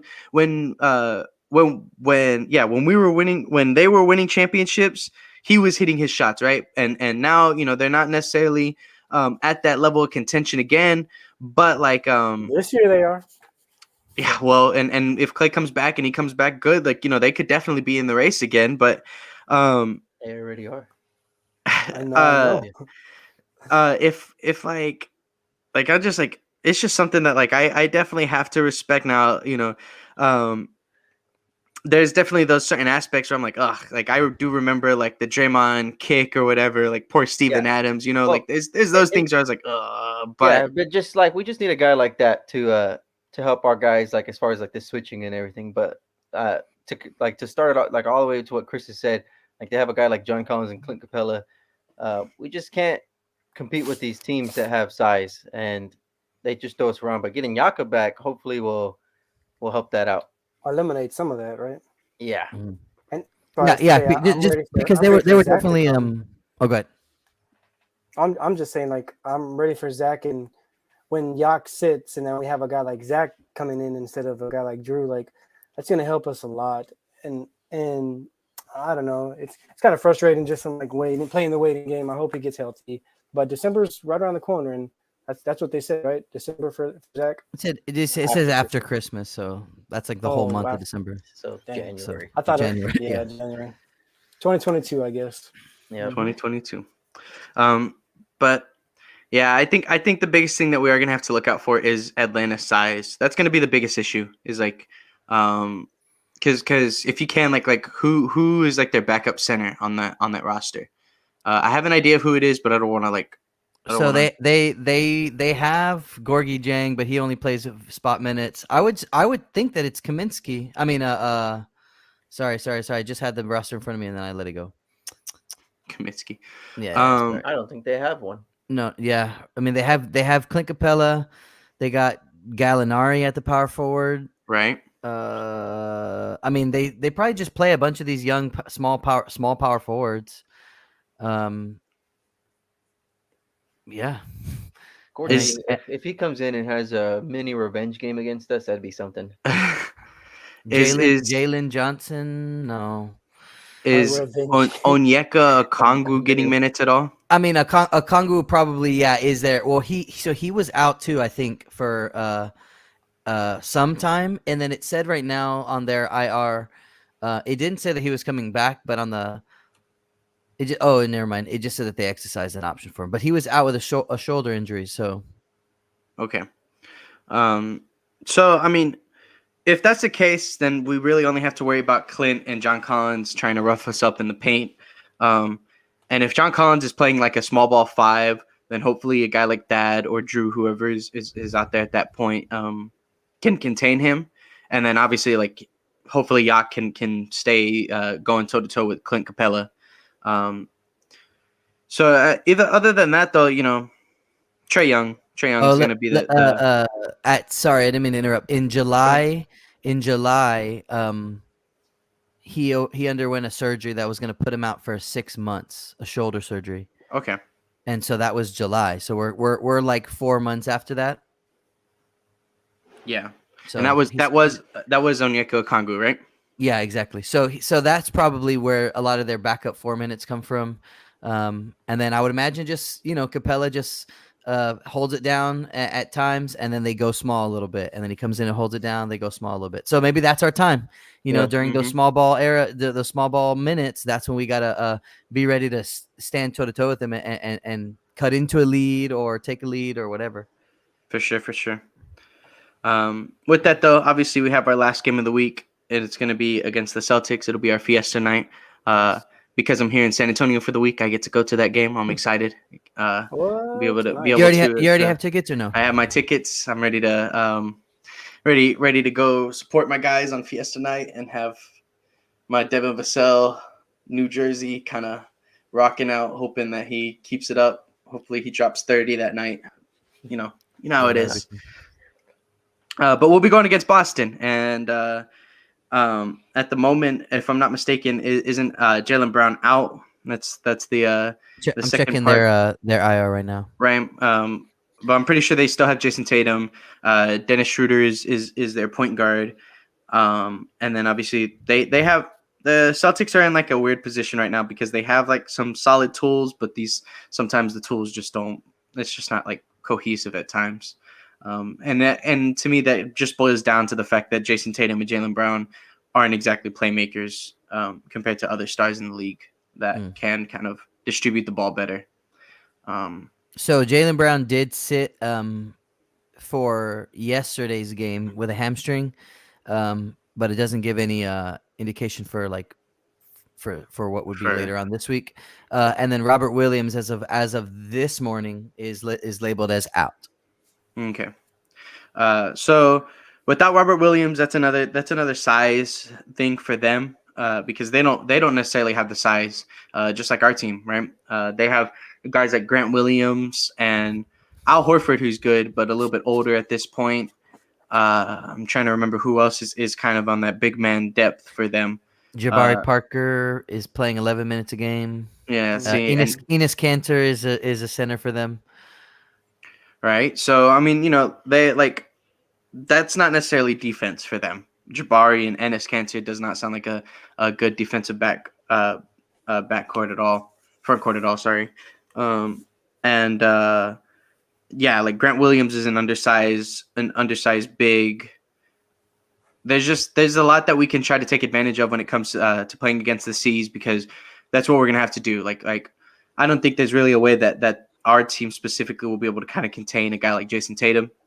And then I don't know, Devin and Lonnie on that guy all night to just rotate them boys.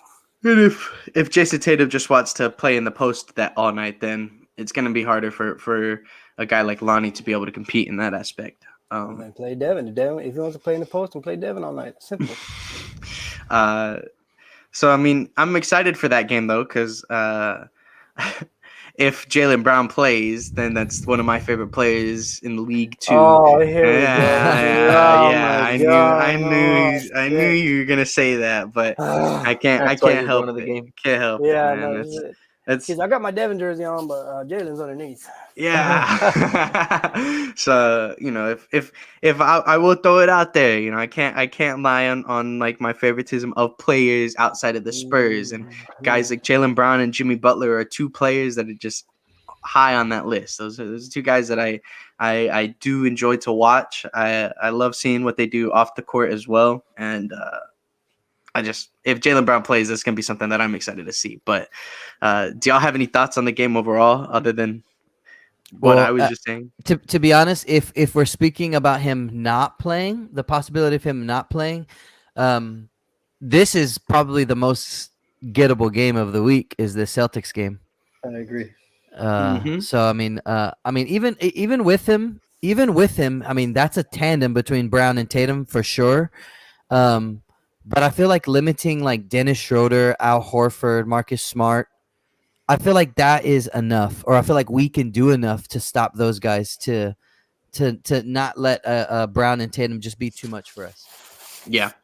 And it would be a guy like Schroeder, right? Schroeder would probably be the guy that would kill us that game. I mean, to be It just honest, it'll always probably happens. be it'll Ah, probably be like Jabari Parker or something like that. Yeah, like which that kind of stuff, it can happen. We let Tucker go off and be way too comfortable with the Lakers Yeah. the other day. You know what I mean? So like it definitely can happen. But like when I look at when I look at the stats and I look at just the names and stuff like that, and I know I haven't watched Boston play all too much, but I've heard similar things to what you kind of said of like they've been up and down. They haven't really utilized their people to the best all that year, all that much this year. I know that they've been dealing with some injuries being in and out of the lineup anyway, and it kind of reflects right there. I think they're 9-8, so they're kind of up and down. So I think this is a gettable game for us out of the three. Exactly. I agree. Yeah, and then Josh, do you have anything to say about that?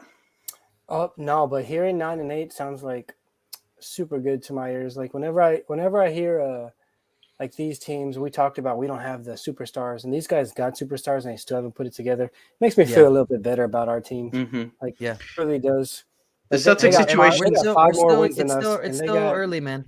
The Celtics situation's a little bit God, different man. for them. Just I would just much because rather have 0 superstars and have 4 wins than have 2 superstars and have 9 wins or 8 wins. Even if Jaylen Brown is missing time, like you still got Jason Tatum, who is supposed to be like the way guy. they put him up. Yeah, the way they put him up there. I agree because like even like a team like Minnesota, I know they won a couple of games after like beating us too. They have 2 number 1 draft picks. Exactly, and D'Angelo Russell, who's the number 2 overall number 2 draft pick. pick. Yeah. So it's like some of these teams have all these like teams like all this talent that so many fans want to tank for, and where does it get you? And that's why I'm not too big on like relying on like tanking for like a top draft pick, even though I believe like in our systems and like our patience with players to let them develop the right way. I don't buy into the hype of like, look where these top picks are getting these other teams. Yeah, that's how I feel too. I never want to tank. You'll never hear me say that. Yeah. Me neither. Well, this was a pretty short week. Obviously, there wasn't really too much to talk about, and in terms of our previews, this I think the week is pretty straightforward on what we're kind of looking for, because there's not, like you said, like there's not really much that we're kind of we kind of know what we're going to get when we go against a team like Phoenix. We know what we're going to get when we go against a team like Atlanta, and Boston has like the biggest question marks because of availability and then consistency for them. At this point, I don't even think it matters about the other teams. We're not worried about what other teams do well or whatever. It's what we need to do, what we need to work on, and look what we can want add to see looking forward, because we need more consistency. Yeah, and like every team wants to be consistent, but just like getting Yaka back and getting into the flow of like having him anchor that defense, I think is just something to look for this week. See how our guys respond having him back behind them. Yeah, and that's kind of how you have to think about the season, is like think about some good concepts that we can continue to build on. Like 15 minutes he played in that Minnesota 15 game. 15 minutes, yeah. So yeah. I'm hoping, hopefully he doubles that. Yeah. So either way, we have this week ahead of us. I think we can go ahead and start kind of getting into the weekly predictions. Restate it again. We're playing against Phoenix on Monday. We play against Atlanta on Wednesday, and we play against Boston on Friday. So Josh, we'll start with you. What do you think this week's going to look like? Yeah, like I said, I've been working like a lot lately, especially like on Sundays for whatever reason. So I know I haven't given my predictions in a couple of weeks, but like you got y'all were saying, 2 points. Oh dang!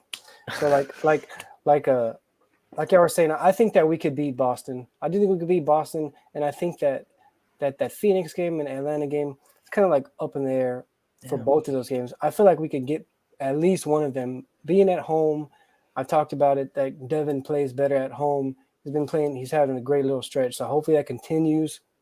Hopefully some other guys come with him. We know what DJ brings to the table every single night. So I think that I hope it's the Atlanta game the Phoenix game, because I want to end that streak. But I think we could get one of those two and the Boston game. So I'm gonna say 2-1. 2-1 on the week. Juan, what about you? Well, I think we're going to compete like in all three. I hope we don't get like those games like the Minnesota game where we just come out flat. Hey, Minnesota beat Phoenix. Memphis, right, by like Memphis, 40 Yeah, they did. right after they So, beat us. so maybe they're rolling, but Yeah, they're rolling. we still came out pretty flat in We'll that go with game. that. Yeah, but I think we're gonna compete like in all three, like how most of the games have gone this year, where we're just like kind of down to the wire, fourth quarter. Unfortunately, just the way we're playing and like the 4 game skid we have, I'm gonna go. Don't you say it. I'm gonna go 1-2 on the week. I think the game we will win is that Boston game, and maybe I'm being hopeful because I will be at that game too. Me and Victoria are gonna be going to that game, and we're gonna be wearing our fiestas. So I just feel like the mojo's right for that game, and then I just don't have a good feeling about like the Atlanta game scares me more than the Phoenix game. I just feel like the Atlanta game is gonna be one where we might think like, oh yeah, we got these guys, and then boom, Trey's dropping 50 on us. yeah, exactly. And Mhm. so I just and the way that we've been playing like the last 4 games, I think it'll kind of bleed early into the week. So I'll go 1-2. Okay. And I then guess Chris. we got to get tickets, Chris. I know. Yeah, I know. That's what I figured too. Everybody's like, "Yeah, I got my ticket." I don't understand. Yeah. Well, Chris, what do you think what's your prediction on the week then? Before you go looking into buying some tickets for the week. Right. Well, I will say, Phoenix is coming off of a back-to-back. They'll play today, and then they play us tomorrow. So talking about ending the streak and all that kind of stuff. It's little. It's little circumstances like that have factors. So maybe we can pull out a win there. But I would. A long weekend for us too. We had rest. Yeah. So and coming off of a loss and coming off of a string of losses, but coming off of just the mental part of like there are so many things that we need to be better at. Yeah. So now the more that I think about it, I was gonna say I'm still gonna say 2-1. I'm still gonna say 2-1. But I was thinking more of like I think we can get the Boston game. I think that the Atlanta game will be up in the air, but I don't know if we'll have enough for Phoenix. I'm kind of like flipping it a little bit. Like I feel like the Phoenix game will be up in the air. We'll see how we can fare against Atlanta, but again, like I just think that they're a little bit more. They just know what they are, and even though that they kind of started the year a little bit slower than they probably wanted to, I still think that they have good. They have. They got good things going on over there. So I think we could beat Boston. I think ultimately both of those games are kind of in the air, but I would err on the side of I would want us to show up and show out against Phoenix at home. I think maybe who knows? Maybe if we show up really well against Phoenix, maybe that sets us up to have a good 2-game win streak against Atlanta as well. But yeah, I'll say 2-1 officially. For sure. I think all three of y'all are pretty hitting on the dot on like the ups and downs on the weekend where we can kind of hit. So I don't really have to add too much to what any of y'all had to say on how the week is gonna go. Pretty much the same thing with Juan. Honestly, I'd say that I'm gonna go 1-2 on the week, just because. I don't know how we're gonna fare against Phoenix or Atlanta. I hope that we win against Boston because I'll be at the game and it'll be fiesta and all that. The only thing that's kind of annoying when I say 1-2 and saying that Boston is gonna be our win is that's pretty much if I'm not mistaken, 1, 2, 3, 4, 5, 6. Yeah, 6-game losing streak if we go 1-2 the week and we beat Boston. Yeah, and that's not something to be proud of or anything like that. 0-3 on this last week was already rough, but to hear a 6-game losing streak isn't going to be pretty either. So I don't want to say that that's how it's going to be, but I think that's how it's. I just have the feeling that we're probably not going to be able to beat Phoenix, not going to be able to beat Atlanta, but we're going to need to take advantage of Boston and at least finish out the week like with that W. And so, yeah, that's my thought process kind of going into the 1-2 week. But, obviously we have our predictions. Finally, Josh is here with his predictions, so he hasn't lost any points. He hasn't gained any points. I definitely think like if he had predicted last week, it would not have been it wouldn't have been that. Hey, technically, remember I told you we were going to win 6 in a row. So I probably lost a shit ton of points right there. Yeah, you did. in that aspect, right? But to look at the scoreboard, and this is updated, we do have Chris and Josh at -2, Juan at -1, and me at 1, because we all lost a point except for Josh, since he didn't get to predict last week, so he got his skin saved from being a -3 on the week, Hey, right? don't you talk about my skin, boy. Well, PJ voted for you one week, and he said 3-0, and so you probably should have another -1 on that list. But I think we'll just keep it like this for now. We don't really want to be too. We don't want the lead of me to be too far away from y'all, you know. And I'm still standing by if we go 3-0 on a week, or if we go perfect on a week, then I will pretty much say that I lost a point, because you mean you will say there's no. Because If you'll fans, never. but- you never He predict locked. us Yeah, to he go locked. 3-0 He locked. anyways. I locked That's what in. That's why he said he locked in the fact that he won't ever give us a 3-0 Mhm. prediction. Yeah. Yeah. So unless I do give us the 3-0 prediction on the week, if we go 3-0 on a week, I will lose a point. You know, Maybe this week. This is the week. if We got a lot of rest. it We got a would lot be of rest. We got a day in between games, and they're all at home. it would be Sets very up for a nice. good week. It would be very nice if they prove me wrong and they give me a 3-0 week this week. I would love to see that. I would love to see my scoreboard say Jake 0 on the week, because if we went 3-0, I'd be a happy person. Ain't no reason why I would not be happy for my Spurs winning games. I don't even believe you right now.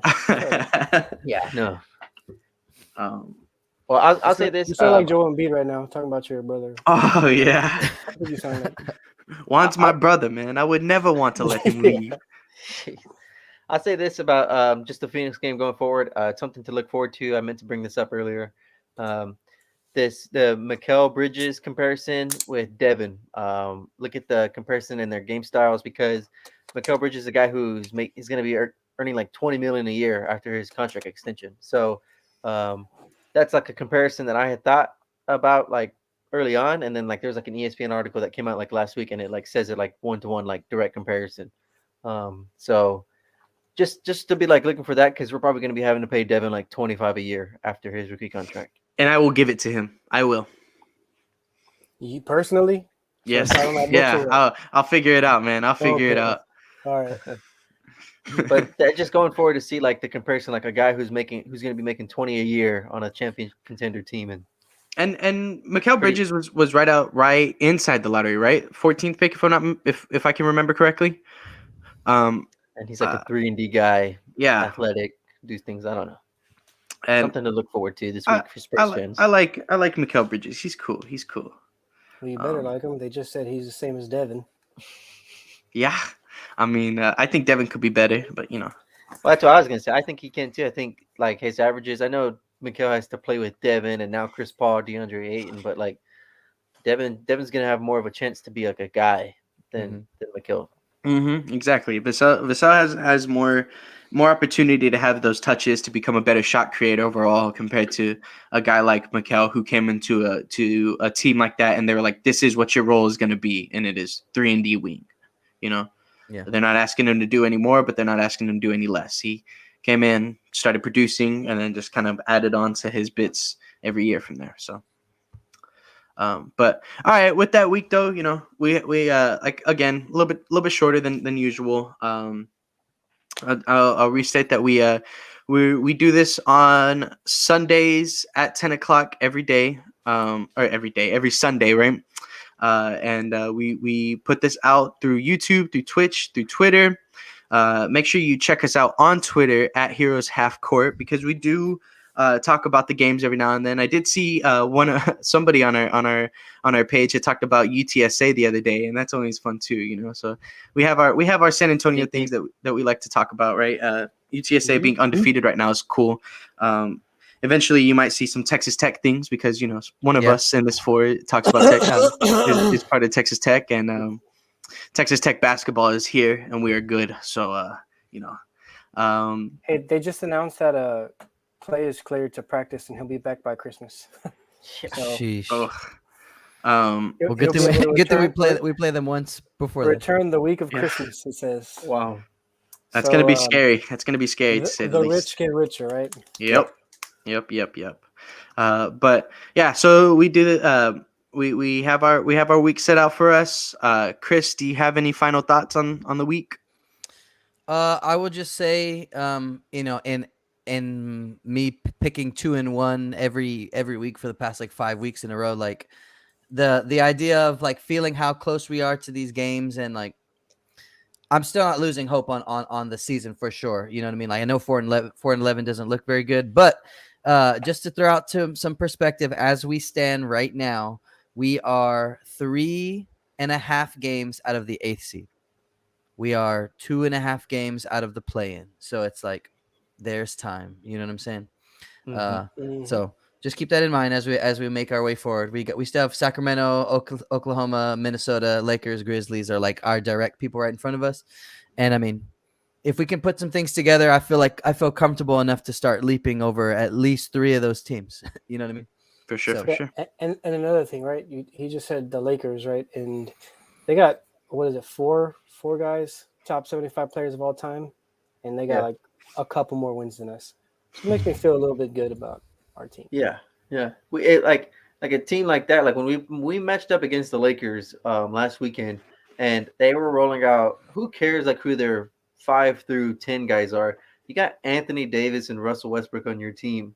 Like That should be enough. yeah, compared to what we were rolling out, like that exactly. Like Anthony Davis is apparently supposed to be better than Tim Duncan. So, like that. I mean, agree. in fairness to them, it was enough against us.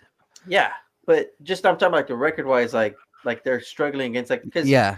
they yeah. beat us and then they lost like the next 2 or 3, and they were getting like just blown out. And so yeah, we're a bad team. They beat us, but like as far as like these other teams that they're going against, then Yeah.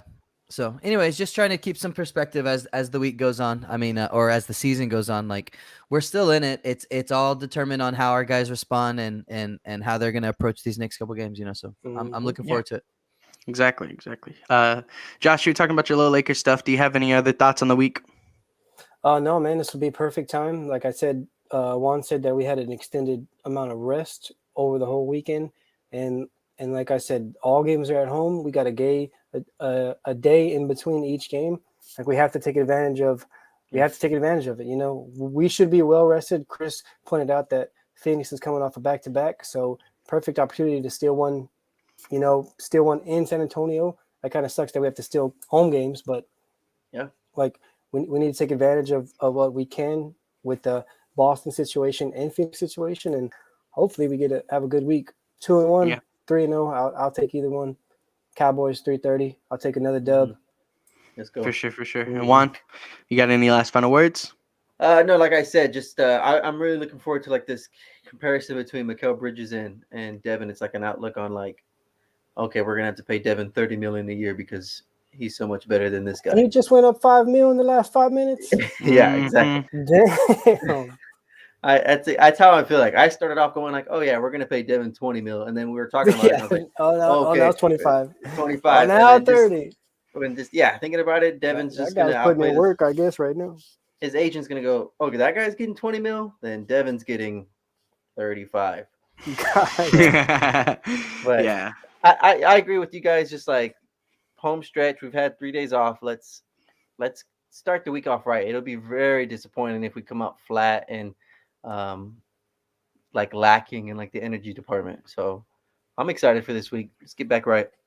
Me too. But alrighty then. I think with that we have our final takes on that kind of stuff. I don't really have anything to add to what these guys have said. I think we're all in the same boat. We're all hoping for the Spurs to win, and we're getting ready to watch some Cowboys to play against Kansas City. It's gonna be a great game. Jake's But probably a Patty Mahomes fan and kind of look, Oh, I'm God, this come guy. on, man. You He's can't like, put that. I'm a You can't Texas Tech guy. put that on me, man. You can't put that on me. I'm from I go to Texas Tech. I'm now part of that He's about to family say too. I'm from Texas Tech. Come on, dude. I like I built a new I gotta have some respect for Pat, but I don't want him to do good. I want the Cowboys to win. So with that I though, never believe you. oh my goodness, Nothing you say Oh my is goodness. believable. I know. With that said though, we have our week ahead of us. We are gonna be good. I think this should be another fun week of Spurs basketball for us, right? But alrighty then. I hope everybody has a blessed and wonderful week. This is Thanksgiving week, so everybody have a blessed Thanksgiving week. And with that being said, though, we are out.